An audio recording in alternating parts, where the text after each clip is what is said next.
It's Carolina, it's NC State, and thanks to Wake Forest's loss on Tuesday night, it's a battle for sole possession of first place in the ACC. It's time to take care of some wolf puppies in Raleigh. You are Locked On Tar Heels, your daily podcast on the UNC Tar Heels, part of the Locked On Podcast Network, your team every day. Hey there, it's Wednesday, January 10th, 2024. Welcome into the Locked On Tar Heels podcast, the only daily North Carolina show out there. I'm your host, Isaac Schade. We are joined by our guy, Coach Pac Kilby, fresh off a road win for the Carl Albert Titans tonight. Congrats, Pac, way to go. We want to thank you everydayers in particular for joining us on Locked On Tar Heels to get your team every day. This episode is brought to you by LinkedIn. These days, every new potential hire can feel like a high-stakes wager for your small business. It's why LinkedIn Jobs helps find the right people for your team faster and for free. Post your job right now at linkedin.com/lockedoncollege. Terms and conditions apply. We shouted out the everydayers, but we also want to shout out those of you who might be joining us for the first time, or maybe you're a repeat customer. We're so glad you're here. If you want to be a part of this show in a bigger way, this community in a bigger way, join the Locked On Tar Heels Discord, where we're hanging out all the time talking Tar Heels. And there is definitely a live game thread, and you know it's going to be hot tonight during the Carolina State game. So the link for that's in the show notes. We'd love to have you join us. Pat, coming up on the show today, we got to do our Four Corners preview. We got to get everyone set up and ready for this game, including our predictions for the game. I think I would imagine where we're both probably going with this thing. But before we get to all of that, I want to talk about the magnitude of this game, both because of the rivalry that it is and because of the stakes in this particular iteration of this rivalry game. So, Pac, let's start with the rivalry side of it. I mentioned this a little bit on yesterday's show, but I want to get into it a little bit more here with you today, that I really, really think that the Carolina State rivalry is rising in a way that, Carolina Duke is plateauing. I don't know if that's because we already ended that rivalry a couple years ago or what, but it really feels like the Tar Heels and Wolfpack rivalry is clashing and it's dirty, and I'm here for it. Are you feeling that too? Oh yeah, absolutely. Yeah, I think so. I've actually thought about this a little bit, and with the North Carolina Duke rivalry, I think although it is a rivalry, I think there's a sense of respect there. That even though we can't stand each other, we understand both programs are successful. That's the bottom line. Carolina has, especially under Roy Williams, has owned NC State for years. That's right. And NC State got a win against UNC last year, and there was some turmoil, or some made-up turmoil, I guess would be a better term for it, about how Hubert's not the right guy for the job, and they feel like they're smelling blood in the water. They think they've got a chance. Well, that's unfortunate because they're 1-3 against Hubert Davis so far. Yeah, exactly. You're right. And I think where I'm trying to go with this is NC State feels like they have some life in this rivalry for the first time in a while. And I think that's why it feels like it's heating up. And we need to do a good job of going in there and reminding them, no, you're still the little brother. That's right. You referenced the Roy Williams era. The Tar Heels, we'll talk about the series later on when we preview the game, but the Tar Heels were 33-5 against NC State in the Roy Williams era. That's silly. Some of that turmoil you mentioned, I mean, there was the whole incident last year with Leaky and Terquavion Smith, that whole thing. And then, he was carted out on a stretcher, and then he was out partying that same night. And it's like, man, come on, what are we doing? Kevin Keats, he's a very animated coach. And so there's some of that. He's always out on the floor. I think the football side of things, Pac, has ignited the rivalry some. I don't think Carolina fans mind noticing how animated and kind of disrespectful Dave Doran is, right? Like, I think that adds some fuel to the flames. Oh yeah, absolutely. That's a good point. I hadn't really put the thought of football into the rivalry heating up, but you're right. There's been some mad disrespect coming from that side, and so that definitely adds some fuel to the fire there.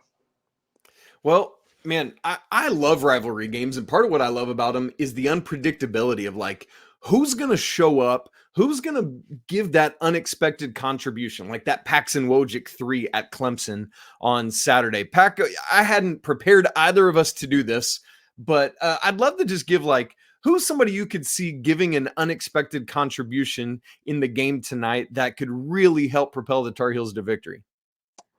I'm going to just keep feeding the hot hand here. Seth Trimble. I don't know necessarily that I'm doing a good job of answering your question, because I don't know that it's unexpected at this point. It's a good word. But it's needed. And I think he's going to step up in a big way. And I think his confidence is definitely ascending right now. And I'm going to rock with him to step up and make a big contribution. I think that's a very interesting point you make there, Pac, because it could be unexpected for people who aren't paying attention, right? So I think you are answering the question in a really appropriate way. And I think big picture of what we expected for the season, it's unexpected what Seth Trimble's doing. So I think that's a great answer to the question. My answer to the question is going to go with someone who has not been living up to expectations of what we were looking for from them. But I feel like there's just this moment where there's going to be a breakout, and that's Cormac Ryan, who's just continues to struggle with his 3-point shot. I think it was 2 of 5 against Clemson on Saturday, but was 0 of 2 at Pitt. There's going to be a game where he's going to go off from deep. He had a great first half at Clemson, but then I think after that ankle tweak, I think he just didn't have quite as much lift or production or whatever. I'm going to suggest that he's that guy that brings just an onslaught from the perimeter. And so that's what we'll be looking for. Pat, looking at college basketball in totality right now, Joe Lunardi's latest bracketology was out on Tuesday. Carolina's up to a 2 seed. They're 7th overall. You love to see that.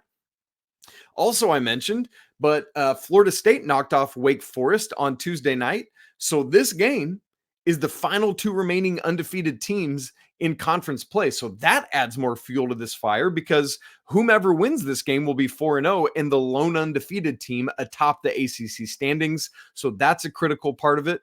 But then also at the biggest national picture level, number 1 and number 2 both fell on Tuesday night. Purdue losing at Nebraska and Houston losing their first game of the season, the final undefeated team in the nation, at Iowa State. And so, Pac, you've been saying some things about the importance of Carolina just continuing to stack wins and what that can do for them as they go throughout this season. Would you just share some more of those thoughts? Absolutely. Yeah. The way you handle your business in the regular season obviously determines how well set up you are for postseason success. And so Carolina thus far, I have absolutely no complaints. I think our losses are great losses to very, very good teams. And I think that our wins, we've done our job. We've beat some good teams, and we've beat the teams that are on our schedule. And so to this point, very pleased with what we've done. That has to continue, though. And it's like we talked about kind of with our New Year's resolutions episode. Carolina has to make ACC play very important again. Yeah. And this tonight will be a major, major step in that direction, if we're able to take care of business. And so stacking those wins, the way it sets us up for success, is huge. And it's like you just said, I think the 7th best team overall, according to bracketology, and a 2 seed. I mean, gosh, that does wonders for our matchups in the NCAA tournament. And so we've just got to, maintain that business-like approach to the task at hand and keep attacking it the way we have been. Speaking of tonight's game, I want to make sure to mention before we get too far in that I will be going live after the game later on tonight. And so would love to have you hop in. Win or lose, we'll hang out. We'll either celebrate together or commiserate together as well. And you might get a little guest appearance from Mr. Pac Kilby. We'll see how the day plays out. We don't know quite yet. But Pac, let me ask you just one more thing kind of off the top here before we go to our Four Corners preview. Is Carolina is on this 4-game winning streak. They're experiencing a lot of success, and they've got yet another road game. I don't think there's any danger in overlooking NC State because they're a good team and it's this big rivalry game. So I'm not worried about that. I want to know what kind of conversation you have with your team ahead of a game like this where you've been experiencing success and you got to learn how to handle experiencing success well. In fact, you with your high school team are experiencing that right now. You guys just had a big tournament victory this weekend. We mentioned it on the show. Congrats again on that, by the way. And then literally right now we are recording like a couple hours after your team just won on the road again, following up that tournament success. So Pac, what's that conversation like to say, hey, look, I know things are going well, but you ain't done nothing yet. You got to keep doing this to make it matter. Yeah, well, I think it starts well before you ever get to this moment, right? Like we're constantly talking to our guys about next play, next moment, one game at a time. We're 1-0. Whatever it is, be where your feet are, right? Like those are things that are instilled in your culture before you ever get to this moment, so that when you get to this moment, you can look your guys in the eyes and have these conversations and go, hey, that doesn't matter anymore. We got to go 1-0. And you just got to keep stacking days, get 1% better. And really it's about locking in and kind of having a business mindset and a business approach to each and every game you play. And then the other thing is we talk to our guys a lot about what travels with you, what's in your bag that's going to travel with you. And for us, we hang our hat on being a great teammate, communication, defense, and rebounding. Those are things you can control. Those are effort things. That's being coachable, picking your teammates up, communicating everything, and getting after it defensively. And so those are the types of things I hope that Carolina is talking about. And those are the things that they can have travel with them to NC State tonight and will hopefully carry us to a victory. But those are definitely conversations that are happening well before you get to the moment so that you can lean on them when you're actually in that moment of success or adversity and needing to move on to the next thing and getting ready to go take care of business. I love that. And those exact four things you mentioned that you talked to your team about packing in their bags are things that all of which I hope Carolina has in their bag for tonight. Speaking of which, we are going to look ahead at our Four Corners preview. We all are excited to see the Armando Bacot DJ Burns brawl in the post. That'll definitely be part of our Four Corners preview. That and more coming up in just a second. Right after I tell you that this episode of Locked On Tar Heels is brought to you by LinkedIn Jobs. At the start of the new year, every small business owner is asking themselves the same question: what's the one move I can make this year that's going to take my business to the next level? LinkedIn Jobs know that your success all depends on the team that you surround yourself with. That's why they've created the tools to help find the right professionals for your team faster and for free. It's not just some other job board. LinkedIn Jobs has a vast network of more than 1 billion professionals, making hiring insanely easy when you have that many quality candidates.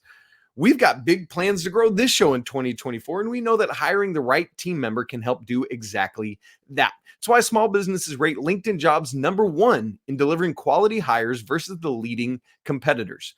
LinkedIn Jobs also knows that small businesses are wearing so many hats and might not have the time or resources to hire well. But thankfully with LinkedIn, that process is quick, intuitive, and easy. So post your job for free right now at linkedin.com/lockedoncollege. That's linkedin.com/lockedoncollege to post your job for free. Terms and conditions apply. It's time for the Four Corners preview. We're going to get to DJ Burns and Armando Bacot in just a second. But Pac, why don't you start us off with the first thing in our Four Corners preview? Absolutely. Yeah. The first thing is the free throw line. It's no secret, and not to beat a dead horse here, but man, it's very important for North Carolina. The getting to the free throw line and being able to make those free throws has been to this point very vital to our success, and will continue to be moving forward. And if you need any more proof, just look at the first half against Clemson versus the second half against Clemson. That was a struggle to get to the free throw line in the first half, and I don't know that it's necessarily by our own fault, but more so some officiating errors, to say the least, in my opinion. But the second half was all the difference, getting to the free throw line and being able to knock those down. And that'll be very key for Carolina tonight, is just making sure we find ways to get there. and take advantage of that, because that's certainly a strong suit to what we do.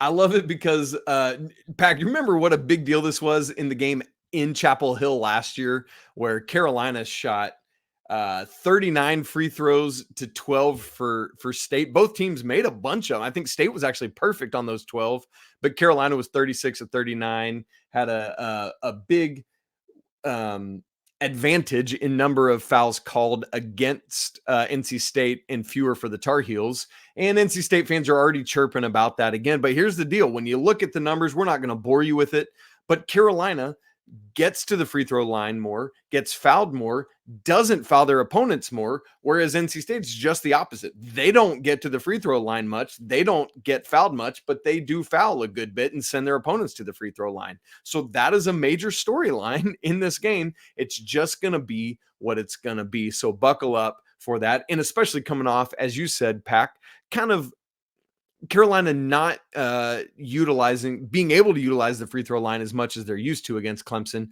You know they're going to be hankering to do so tonight against State. Let me take us to our second one, and that is that Carolina has to have an answer for DJ Burns.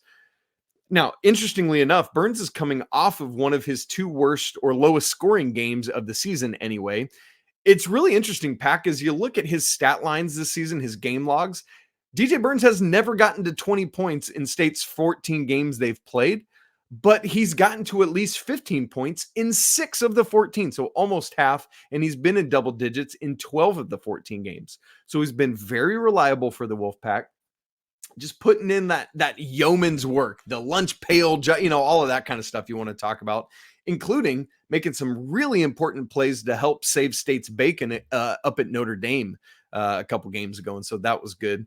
Now, Burns did 18 points in both games against Carolina last year. When Bacot was out, the Tar Heels did not have an answer for him. One of the weird things for me, though, with DJ Burns, he's not really much of a rebounder. He's gotten to double-digit rebounds just once so far this season. So Carolina doesn't really have to worry about him too much there. But, man, his presence is something that Carolina has to reckon with. What's that going to look like? How can Armando Bacot stop him, Pac? Well, I think we've got to disrupt his flow. I know they're two totally different players, but, what we did with Hall from Clemson is a great example of how we could disrupt someone's flow. Not let them get to their comfort spots, get to their strong suits, make them get to some counter moves around the rim. Don't give them any bonus buckets. Which is offensive rebound, putback, stuff like that. Don't foul in dumb moments. We just can't have those slip ups. And so, right. If we do that, then I feel okay about it.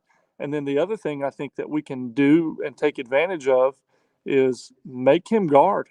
Make him guard. Whether that's getting him involved in some ball screen action and see what they do with that, rim run, make him get up and down the floor in transition, kind of wear him out a little bit, and see if he can maintain that for a full 40 minutes. That's a good word, man. That takes me back, Pac, you saying that to 2 years ago. Part of what made Carolina so special down the stretch was the RJ Davis, Armando Bacot pick and roll action. And so, let's lean heavily on that, man. That's a good word. Make the man move. Which, to that point, I'm curious to see what happens if Armando's out and Burns is still in. Will we see maybe some James Okonkwo minutes since he's got the better heft? Or will Carolina try it with Jalen Washington and say, hey, we might give up a couple inside, but good luck chasing Jalen Washington around the court, Mr. DJ. But I'm just really curious to see how Carolina handles that, or if they're very intentional to have Bacot in always when DJ Burns is in. That'll be really interesting to see. Pac, take us to number 3 on the other side of this equation. Yeah, well, the other side is definitely a good way to put it, because it's go time for Bacot. That's right, it is. In my opinion, he's been really turning the corner. I felt like the Clemson game, that was vintage Bacot, and now we need to carry that into tonight and make getting him touches a priority. But also, golly, he's been really cleaning up on the glass and doing some of those things on his own, creating for himself. More of that. And so get him going. And not to mention, this is one of his last 2 games, unless we were to see him in the ACC tournament or something like that, against NC State. And so That makes this, special, makes it important, and we need to get him going and send him out 2-0 record against these guys.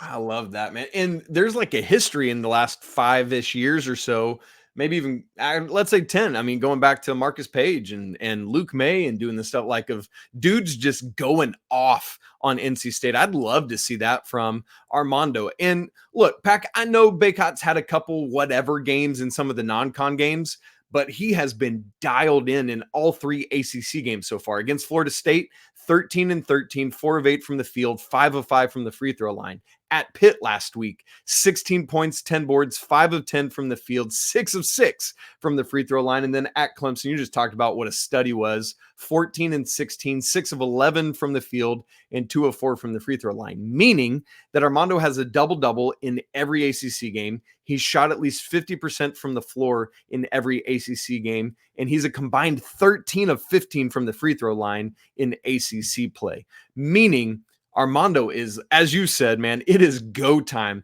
This dude is locked and loaded and ready to go. State does have several bodies they can throw at him, but I think Armando is more than up for the challenge. Pac, let me take us to our 4th in the 4 corners preview. I think it is critically important for the Tar Heels to keep the defense and the rebounding rolling at the level it has. I don't want to spit the numbers all out all over us again, but the defense has been on point of late. Since the Oklahoma game, the rebounding has been back to Carolina levels. It's where you want it to be. And so Carolina has to be so locked in on that. What State wants to do is chuck up a bunch of threes, regardless of how efficient they are at knocking them down. They just want to get up a bunch and they want to win the turnover battle. So to me, that means you can't let either of those things happen. You got to force them into tough twos. And you got to take care of the basketball. You can't turn it over. Carolina has done that well so far this season. They're top 15 in the nation in turnover percentage. But State is elite at not giving the ball up. They're 2nd in the nation in turnover percentage. So you got to watch that. But the interesting thing is that while State's going to chuck up a bunch of threes, Carolina's holding their opponents to 30% from the 3-point arc. So I'm encouraged by that. Pac, what do you think Carolina has to do to keep the defense and rebounding rolling at the same level?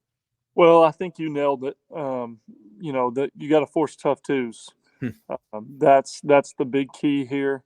Run them off the 3-point line, force tough twos, and don't give up second chances. That's it. And it's what goes back to what I talked about earlier. What's traveling with you? What's in your bag? We got to be very sound defensively. We got to clean up the glass. We got to be great teammates, and the rest of that stuff is going to take care of itself. Man, I love that. Carolina has done well already this season with 3-point happy teams running them off the line. They've executed those game plans well. We expect it again tonight. Pac, we want to get ready for this game, get to know NC State a little bit, and talk about how these teams match up and just how weak this Wolfpack strength of schedule has been in the non-conference part of the year. We'll get to all that in just a second. Right after I tell you that this episode of Locked On Tar Heels is brought to you by FanDuel. The NFL's regular season just wrapped up. Congrats, Pac, on Pittsburgh making the playoffs. But there's still time to get in on the action with FanDuel, America's #1 sportsbook. Right now, new customers get $150 in bonus bets guaranteed when you place a $5 bet. It's $150 in bonus bets, win or lose. The FanDuel app is really easy to use, and they got a bunch of different ways to bet. Things like same-game parlays or the new Explore tab that helps you find bets that you're looking for. Or how about the ACC regular season odds? I mentioned it yesterday, but I'm going to bring it up again. Carolina is now favored at FanDuel to win the ACC regular season over Duke, Wake Forest 3rd, Miami, Clemson, and then State rounding out that top 6. So visit FanDuel.com/lockedon and make your first bet a layup. FanDuel, official partner of the NFL. All right, folks, Pac Kilby, Isaac Schade coming at you on Wednesday morning, getting ready for Carolina at NC State tonight, Wednesday, January 10th, 8 p.m. Eastern time. The game is on ESPN. FanDuel has it Carolina by 4.5. The Ken Palm line is very similar. Tar Heels by 5, 79-74 is that predicted score. We talked about it earlier, but Carolina has dominated this series. Overall, it's 164-80. Yes, Carolina has more than doubled up NC State in wins in this series. So while it is a rivalry, it's been pretty one-sided. The Tar Heels have won 4 of the last 5, 9 of the last 11, 13 of the last 16. But State has won 2 of the last 3 at PNC Arena, a place where I once saw the Black Eyed Peas, Pac Kilby. Yes, it was a good night. Let me tell you that. NC State's coach is Kevin Keats. He's in his 7th season. They're not ranked in the AP poll. They are in others receiving votes. They're 63rd at Ken Palm, 66th in the net. That means this is a quad 1 game because you got to be top 75 when you're on the road. So that means this is a 3rd straight quad 1 game for the Tar Heels and a possible 3rd straight quad 1 victory. That would get them up to 5. NC State was picked 7th in the ACC preseason media poll. Pack so far, the Wolfpack, similar to Carolina, or not similar, the exact same, is 11-3 and 3-0 in ACC play. But not all resumes are created equally. Their best wins, Virginia at home and at Boston College. Pack 8 of their 11 wins are quad 4 victories. They're undefeated in conference, but they needed overtime to win at Boston College. They basically needed Notre Dame to trip over themselves to end up pulling out that victory. And they trashed Virginia at home this weekend, but Virginia has been awful on the road. So who even really knows? Part of that is their non-conference strength of schedule is 326th in the nation. Pack, that is quite honestly pitiful and woeful. The best team they beat in the non-conference portion of the schedule was Vanderbilt, who's 183rd at Ken Palm. Their losses are good losses to BYU on a neutral by 9, at Ole Miss by 20. Ole Miss is better than you would expect this year. And then versus Tennessee on a neutral by 9. So no bad losses. Those are all quad 1 losses, but still the non-con schedule has not been there. So it's hard to know what to make. Players to watch for NC State: Terquavion Smith, Jarkel Joyner, they are gone. You ain't got to worry about them no more. They've got 4 players averaging double digits. DJ Horn leads the way, shooting a blistering 42.9% from 3 on 6.5 attempts a game. The 3 other double-digit scorers are Jaden Taylor, DJ Burns, who we've already talked about, and Casey Morsell, another name you'll recognize. The usual starters for NC State are those 4 players, plus Dennis Parker Jr., who has started the last 6 in a row. Outside of Burns, who's the big man in the middle at 6'9", 275, Horn, Morsell, and Taylor run 6'2", 6'3", 6'4", and Dennis Parker is 6'6". So frankly, Pack, I think Carolina size-wise matches up with the Wolfpack pretty well here. I think that might be an advantage for Harrison Ingram at the 4, but we'll have to wait and see on that. What do you make of those kind of starting lineup matchups? Yeah, I do. I agree. I think that you're right. It's an advantage for Harrison, potentially an advantage for Cormac, and not necessarily for the same reasons as it is for Harrison. But when you just look at having to shoot over length versus not having to, and be able to focus more on your fundamentals and things like that, I think that could bode well for Cormac. Just with them not having quite as much length as maybe some of the other lineups that we faced.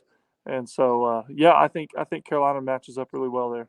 And that could bode well. The toughest one is the one we've already talked about, Burns and Bacot, but I think it matches up well for RJ and for Elliot. I know RJ was really bothered by Chase Hunter's physicality and length on Saturday. I think NC State will probably try to do that.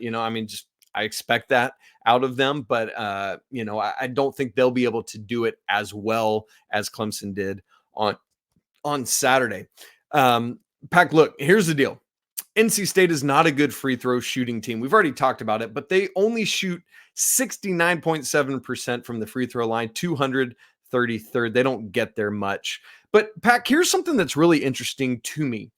NC State rebounds and assists by committee. No one on their team averages more than 5 rebounds. No one on their team averages more than 3 assists. But the guys that lead in both of those categories average playing under 20 minutes a game. When you look at a statistical makeup like that, how are you thinking about attacking this team? Well, I think what that says, in some ways it says that they fill these things through a multitude of guys, but in some ways it says that they don't have anyone that does anything exceptionally well. And in some ways I get that, like, what's a good way to put this? I guess that maybe there's a little bit of selfishness going on there, to an extent. And so what I think, and you can kind of see it in the way that they play, but, ball pressure, running them off the 3-point line, but also getting to a position where we can force tough twos without having to help off a lot and limit, just play to their weaknesses as it is. These guys clearly, none of them are just, they don't have any Elliot Cadeaus or any RJ Davises that can go get 10 assists when they need to.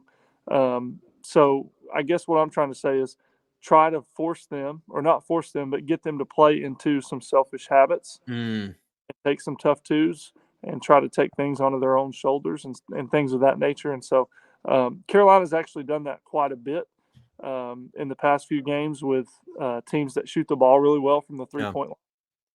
And they've executed that really well. So hopefully we see that again tonight. Well, and one of the things with NC State getting up all these threes is that a lot of times it's because teams are having to collapse on DJ Burns, and he averages just shy of 3 assists. He's 2.8 per game because a lot of times teams come down on him. He's able to kick out to shooters around him. And as we said, State's just trying to get up a bunch of threes. Carolina doesn't have to double him because of Armando Bacot. And that allows, as you said, guys don't have to help off, and they can stay on those 3-point shooters and run them off the line and force Burns to go to work by himself, which Armando Bacot can handle. And so I think advantage Carolina in that. I love your assessment on that. Pac, let's make predictions and let's get out of here. FanDuel has it. Tar Heels by 4.5. I'll go first so that you can have the Lee Corso moment as we wrap up here today. Look, I would love to say that I think this game is going to be a blowout. I don't think it is. I think there's enough rivalry to it where Carolina, it's not like that 51-point win several years ago, but I do think that Carolina wins comfortably. So I'm going to put it in the 8-9 point range, like 79-60. No, that's a 10-point. I'm going to go 78-69. How about that, Pac? Carolina wins and covers. What are you looking at? I do not have Carolina covering. And I also don't have any Lee Corso headgear, but I do have Carolina winning 81-77.